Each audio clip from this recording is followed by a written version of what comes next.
Amigos de Periodista Digital América, bienvenidos una vez más.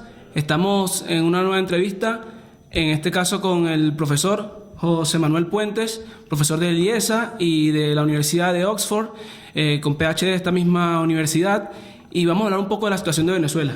Buenas tardes, profesor. Muy buenas tardes, Jesús.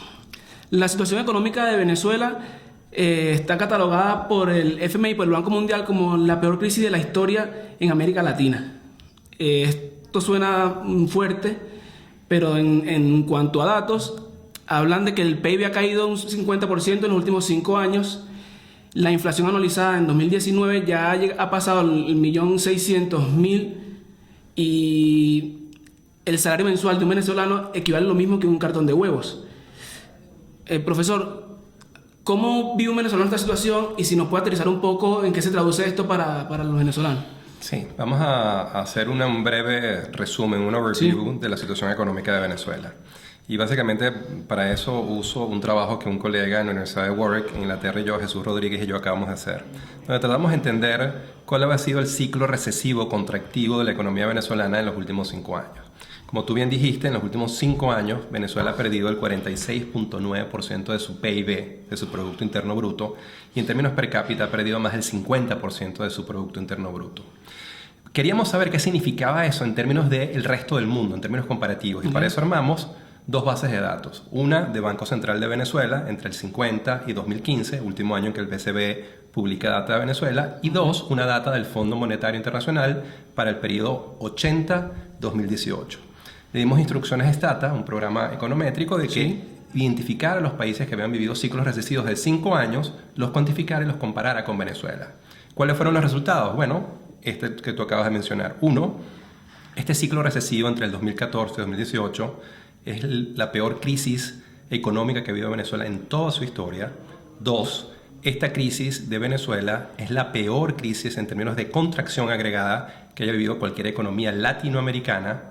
Ni siquiera la crisis de Bolivia en los 80 o la crisis de Nicaragua o la crisis del corralito argentino en los 90 fue tan aguda como la de Venezuela. Y 3, el último hallazgo central, Venezuela en este momento está entre las 3 peores crisis económicas del planeta, del mundo, en los últimos 50 años. Solamente Ucrania y Sierra Leona han tenido ciclos recesivos más agudos que Venezuela desde el 80 hasta nuestros días. Y todavía falta el 2019, y con esto cierro la idea. El 2019 es un año donde las cartas ya están echadas, están sobre la mesa. Va a ser un año de una muy fuerte recesión. El Fondo Monetario la proyecta en menos 25%, con una continuidad de la hiperinflación y del ciclo de desabastecimiento de bienes y servicios. Usted viene de Venezuela, ¿sabe cómo está la situación allí? O sea, estamos ahora en Madrid, pero usted viene va y viene, o sea, entra y sale de Venezuela.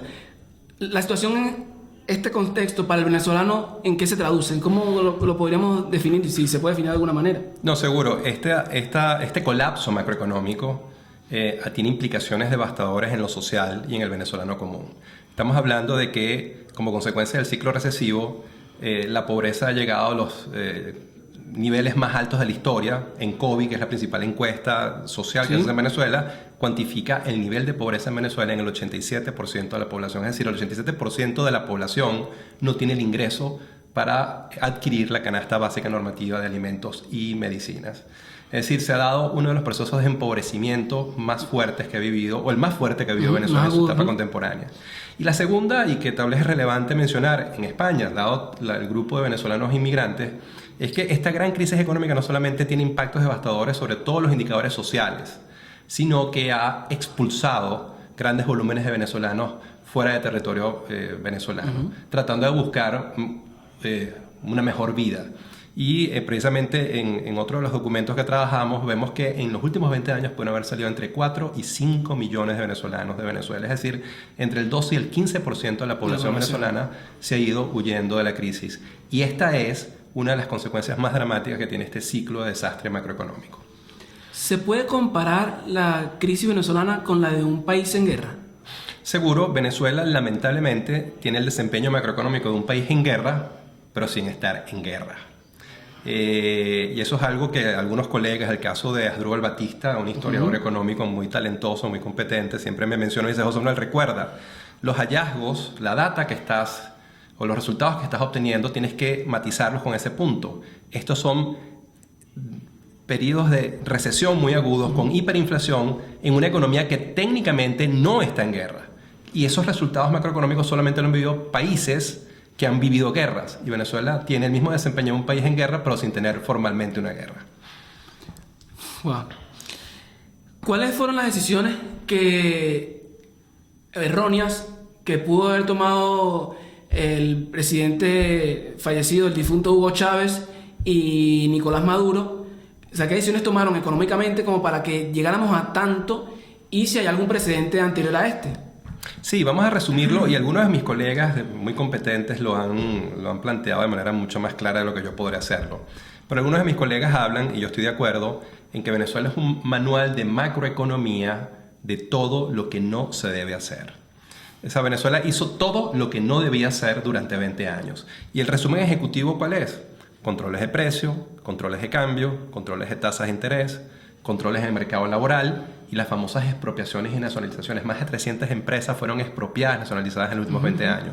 Y eso tuvo impactos devastadores sobre el nivel de inversión directa extranjera. Claro. Venezuela tiene hoy el flujo de inversiones directas extranjeras más bajo del continente, asociado básicamente a un errado modelo de desarrollo, de política económica, pero también a las terribles consecuencias de las expropiaciones y nacionalizaciones, del no respeto a los derechos de propiedad.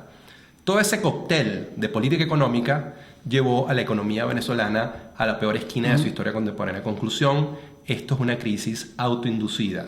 No hay variables exógenas externas que hayan generado este colapso. Fue 20 años de errores sistemáticos haciendo todo lo que no se debe hacer en política económica. Claro, porque cuando tienes mucho petróleo y tienes una factura petrolera a la que puedes vivir, digamos, para hacer las políticas que se te ocurran, tú dices que no depende de la inversión privada y puedes expropiar, puedes hacer tomar cualquier tipo de decisión en este sentido. Pero luego, cuando cae la producción de petróleo porque llevas mal la industria petrolera, o cuando en este caso bajan los precios del petróleo, la situación es la que es ahora, ¿no? Que no tienes ni la inversión ni los ingresos públicos para vivir de esto. Profe, ¿qué medidas económicas tomaría usted, suponiendo, jugando un poco, a que Venezuela está en manos de un presidente responsable y lo nombra a usted ministro de Economía? ¿Cuáles son las medidas que habría que tomar inmediatamente, o que habría que tomarse inmediatamente, para que el país salga adelante bien y lo antes posible? Cuando me dices eso, de que me nombren ministro de Economía, no sé si me estás deseando algo bueno o algo malo. Ya, es un reto. Es un gran reto, y el venezolano que tenga que tomar las decisiones, esa transición y reconstrucción económica, tiene que hacer un trabajo muy duro, que tiene que tener una vocación de país muy fuerte, porque va a ser muy impopular probablemente las cosas que va a tener que hacer, porque al final tienes 20 años haciendo las cosas mal, tienes mucho tiempo haciendo las cosas mal, vas a tener que hacer muchas cosas bien durante mucho tiempo, pero alguien lo va a hacer, y tenemos una cantidad de gente muy competente que lo puede hacer. ¿Qué deberíamos hacer? 7 o 8 líneas que te las voy a resumir en 3 minutos. Vale. Tenemos que buscar ayuda financiera internacional. Tienes el nivel más bajo de reservas internacionales de los últimos 21 años. Necesitas ayuda financiera internacional para fortalecer tu sector externo y poder liquidar dólares al aparato productivo. 2, tienes que focalizarte en una reducción intermensual de la inflación. Venezuela es la única economía en el mundo en hiperinflación, y tenemos que ir tal vez a un programa tipo Plan Real de Brasil, ir reduciendo mes a mes la inflación hasta que Venezuela converja con sus socios de América Latina de un dígito. La inflación promedio de América Latina es 4%. Tienes que reconstruir o construir las bases para la recuperación del crecimiento. Si la torta sigue achicándose, tú solamente puedes distribuir escasez y empobrecimiento. Para que puedas dar un pedazo mayor de torta a cada venezolano, tienes que hacer que la torta crezca. Tienes que recuperar crecimiento. Tienes que ir a un ajuste fiscal que reduzca la brecha entre ingresos y gastos. Básicamente, el fenómeno de hiperinflación, como bien lo dijo el presidente Maduro, que entiende el fenómeno pero no toma las medidas para corregirla, cuando tienes una brecha muy grande entre gastos e ingresos, terminas financiando ese déficit fiscal con emisión monetaria, dinero inorgánico, que es gasolina pura para la inflación. Tienes que reducir esa brecha para eliminar la hiperinflación. Tienes que eliminar, y algunas cosas tienen que ver con sentido común, ni siquiera con política económica, tienes que eliminar los controles de precios. La mayoría de ellos. Los controles de precios son el origen central del problema de desabastecimiento en Venezuela, porque muchos productos se están produciendo a precios que no cubren sus costos de producción. Claro. Tienes que ir al desmontaje del control de cambio, igual que Recad y OTAC en el 89, 96 se agotaron. Este control de cambio se agotó y tiene que ser desmontado. Esa es una de las principales camisas de fuerza que tiene esta economía para crecer. Okay. Tienes que ir a la creación de un fondo de estabilización macroeconómico, como lo tiene Noruega con el petróleo, o lo tiene Chile con el cobre. Tienes que ir a una reconstrucción de la industria petrolera. Tienes hoy una producción petrolera que es 1/3 a la que tenías en 1998. Eres la economía con las mayores reservas petroleras del mundo y produces 1/3 de lo que producías en el 98. Tienes que ir, y con esto cierro, tienes que ir a una reestructuración de deuda, reperfilar deuda para hacer viable tu estrategia económica y tienes concentración de vencimientos de deuda muy fuertes en los próximos 5, 6, 7 años. Y finalmente, como este programa es tan complejo, puede tener costos tan altos, tú tienes que acompañar este programa económico con una política de recuperación muy agresiva del salario de los venezolanos y con un programa de subsidios directos focalizados para el 50 o 60% de la población, para asegurarte que los más humildes tengan acceso a las medicinas y alimentos necesarios y juntos, como sociedad, transitemos este desierto que ha generado no las reformas. Este desastre lo ha generado el evitar hacer reformas durante 20 años. Pero entonces, estas reformas ahora hay que hacerlas con sentido común, con sensibilidad social y sensibilidad política, manteniendo los equilibrios políticos y sociales y sobre todo proteger a los grupos más vulnerables. Habló de muchas cosas. Muchísimo. En el caso del control de cambio, hay quienes hablan de que Venezuela debe ir a una dolarización. Hay quienes piensan que no. Hay quienes piensan, por ejemplo, que como España se sometió al euro y esto le ha permitido al país no emitir monedas o billetes cuando el ejecutivo o quien sea que esté armando lo necesite para salir de una situación que, digamos, sea premiante para ese político. Entonces, ¿qué piensa José Manuel Puentes? ¿Es mejor dolarizar o es posible mantener la moneda y ser responsable sabiendo que tienes algo allí que no puedes tocar? Sí, yo no soy dogmático y estoy dispuesto a que demos el debate y creo que la sociedad venezolana tiene que dar un gran debate sobre cuáles son las opciones de política económica por las cuales debe optar. Pero yo creo que hay dos modelos muy claros en términos de política cambiaria. Una, eres Ecuador y dolarizas, le entregas tu política monetaria y cambiaria a la Reserva Federal y adoptas el dólar. Eso te genera algunas virtudes, algunas consecuencias positivas, por ejemplo, que resuelves el problema inflacionario de inmediato. Pero sin embargo, a mí, en mi piso teórico, mi piso ideológico, me gusta mucho más el modelo chileno o el modelo peruano. Dos economías que Chile, la economía más consolidada del continente, y Perú, la economía más dinámica del continente en los últimos 20 años, que preservaron su moneda, preservaron sus bancos centrales y con una coherente política monetaria, cambiaria y fiscal han mantenido altas tasas de crecimiento, bajas tasas de inflación y sostenibilidad fiscal y macroeconómica. A mí me gusta más el modelo chileno y peruano que el modelo ecuatoriano, pero estoy dispuesto a que se dé el debate y al final de lo que se trata ahorita es llegar a un acuerdo nacional e implementar un programa de estabilización que salve a Venezuela de la catástrofe macroeconómica que está viviendo. Y si hay un acuerdo entre economistas por dolarizar, yo lo voy a apoyar. Pero yo prefiero ir a un esquema chileno o peruano preservando tu propia moneda. Para un economista, o sea, usted que es un profesional de la economía, ve a los políticos venezolanos con la responsabilidad suficiente como para respetar la autonomía del Banco Central. O sea, ¿es posible que este escenario ocurra? No, yo sé, ese es uno de los argumentos más sólidos de los economistas pro dolarización. Y no puedo yo negar nuestra realidad y nuestra debilidad institucional. Pero yo creo que el mundo político peruano no es muy superior al venezolano. Si Perú pudo hacerlo y tiene 10, 15 años haciendo las cosas bien y institucionalmente actuando en materia monetaria, cambiaria y fiscal, ¿por qué Venezuela no? Entonces yo creo que sí es posible, solamente que hay que generar las instituciones, los acuerdos políticos institucionales que generen los incentivos correctos. Profe, ¿qué medidas se puede aplicar en el corto plazo, entre las medidas que mencionó, como para que el venezolano pueda recuperar el poder adquisitivo, como para que el venezolano pueda, mientras el país se recupera, el venezolano sufra lo menos posible? Está el tema de la ayuda humanitaria, pero sabemos que la ayuda humanitaria son para casos excepcionales, si quieren los casos más urgentes, pero digo económicamente para que el venezolano pueda salir a despejar la mente, por lo menos. Bueno, ese es uno de los grandes retos porque recordemos que Venezuela por primera vez en la historia de América Latina, hoy tiene el salario más bajo de América Latina. Por primera vez en la historia Venezuela tiene un salario más bajo que Cuba y que Haití, salario mínimo y salario promedio, como lo quieras ver. Estamos hablando que a tipo de cambio de hoy el salario mínimo venezolano podrían ser 4 o 5 dólares, es decir, un 50% de la población o más tiene que vivir por día con 0,18 centavos de dólar. Eso bajo cualquier parámetro, Banco Mundial, Fondo Monetario, es pobreza extrema. Y uno de los dramas es cómo recuperas tú rápidamente ese salario. No hay recetas mágicas.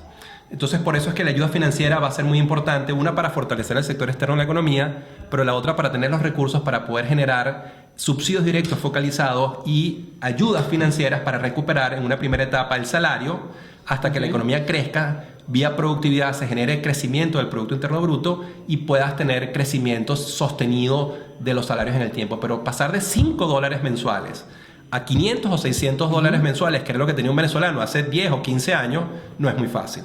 Ese es el reto que tenemos, pero hay que ser responsable. Hay soluciones, pero ninguna de ellas es inmediata o mágica.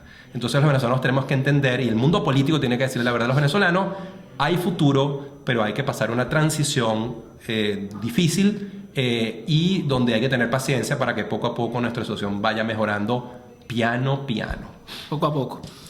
Que en términos de economía política, profe, las decisiones económicas que se están tomando hoy en el país no dependen exclusivamente de los agentes de una economía, digamos, en desarrollo o desarrollada. O sea, hay temas como el narcotráfico, temas como, vamos a decir, otros agentes, claro, y dejarlo allí, pero que todos sabemos que influyen en la toma de decisiones. Incluso agentes que no son venezolanos, por decir así Cuba, es, Rusia, China. Así es.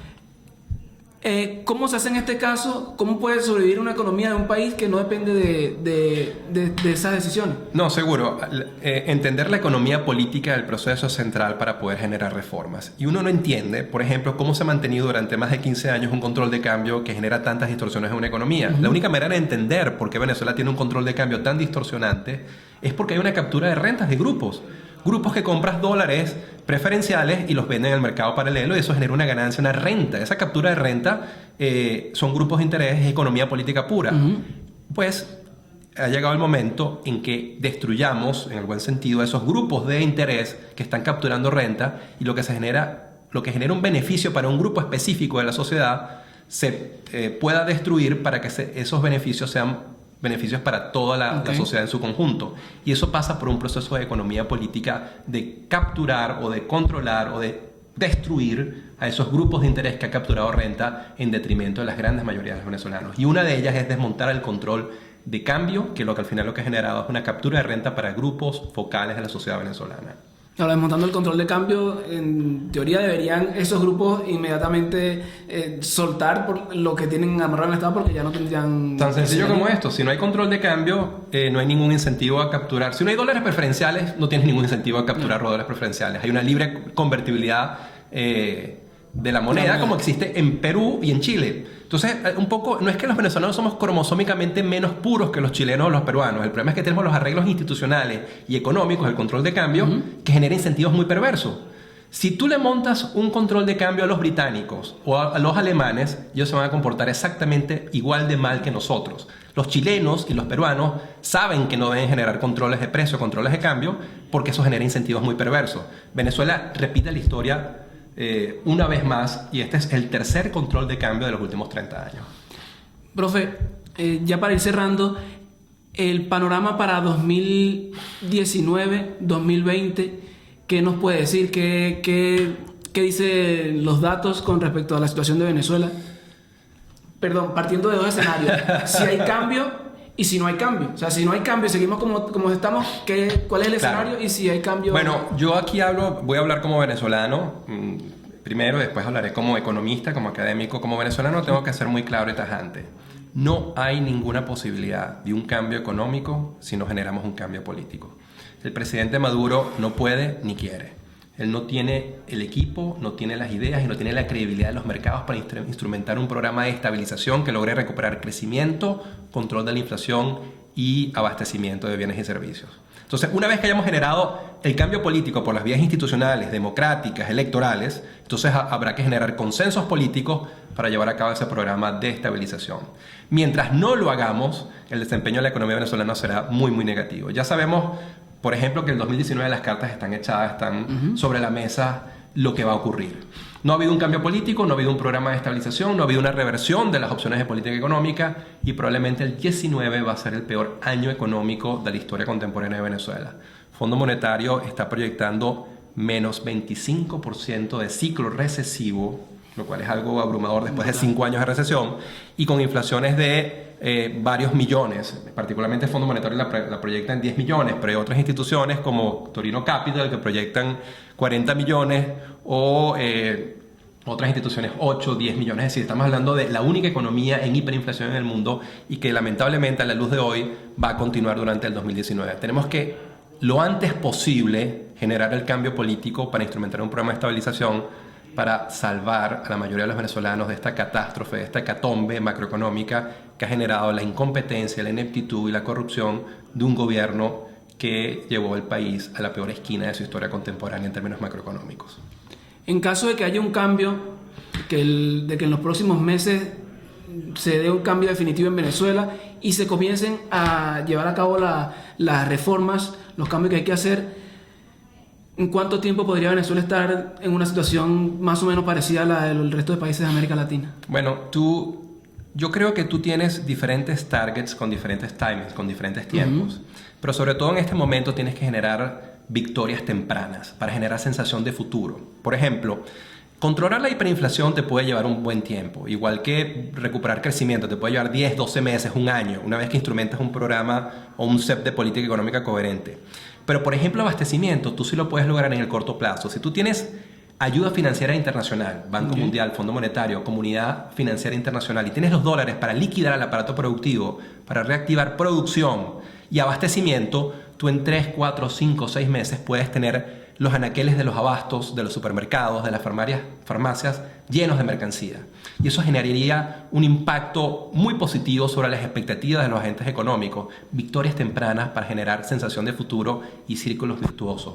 Uno de los problemas de Venezuela ahorita es que cada día o cada año es peor que el anterior. Y eso te genera un círculo vicioso que genera pesimismo y sentido de que no hay futuro. Claro. Entonces tenemos que revertir eso y generar las expectativas correctas. Entonces generar victorias tempranas para recuperar las expectativas y después poco a poco, en el largo plazo, 10, 15, 20 años, reconstruir al país en términos económicos, políticos e institucionales.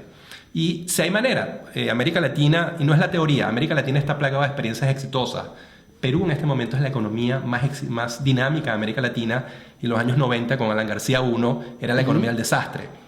Colombia en los años 80 y 90 tenía las ciudades más peligrosas del continente. Medellín y Bogotá eran ciudades realmente peligrosas controladas por el narcotráfico. Hoy en día esas dos ciudades son ciudades vivibles, amables. Es decir, hay solución a los problemas macro, a los problemas de política pública que tiene Venezuela, pero necesitas del liderazgo correcto que opte por las opciones de política económica correctas. Hay futuro si queremos, pero hay que construirlo a través de un cambio político primero y después de instrumentar las opciones de política económica y política pública correctas. ¿Qué mensaje positivo? Y ahora sí, para cerrarle, podemos enviar a los venezolanos, los que están ahí sufriendo la situación caótica que sufre el país, que está viviendo el país, y a los que están afuera deseosos de volver e intentar hacer todo el esfuerzo para reconstruir la patria venezolana? Así es. Eso es algo muy importante porque todos los venezolanos tenemos un gran apego a la tierra. Y si las cosas comienzan a ir bien, muchos de esos venezolanos van a regresar. Y cómo la economía con las principales reservas petroleras del mundo, con el 25% del oro negro del mundo, no va a tener futuro. Si tenemos un mínimo de competencia técnica en el manejo de los recursos, si las personas correctas están en los cargos de liderazgo, si la clase política toma las decisiones correctas, ¿cómo un país con tanto oro negro no va a tener futuro? Solo de hablar de oro negro, sin hablar de las otras potencialidades. Venezuela sigue siendo una de las economías de mayor potencial de América Latina, no solo porque tiene las principales reservas petroleras del mundo, sino que tiene en petroquímica, en turismo, en frutas tropicales, extraordinarias posibilidades. Y Venezuela, si quiere, puede ser uno de los líderes del continente. Yo espero que lo sea. Y una vez que iniciemos ese círculo virtuoso, podamos recuperar a ese talento venezolano que una vez que comiencen las cosas a ir bien, va a regresar porque quiere vivir en Venezuela, porque ama su país y quiere ser parte de la reconstrucción de Venezuela. Profesor José Manuel Puentes, muchas gracias. Gracias a ti. Un gusto acompañarte en el programa.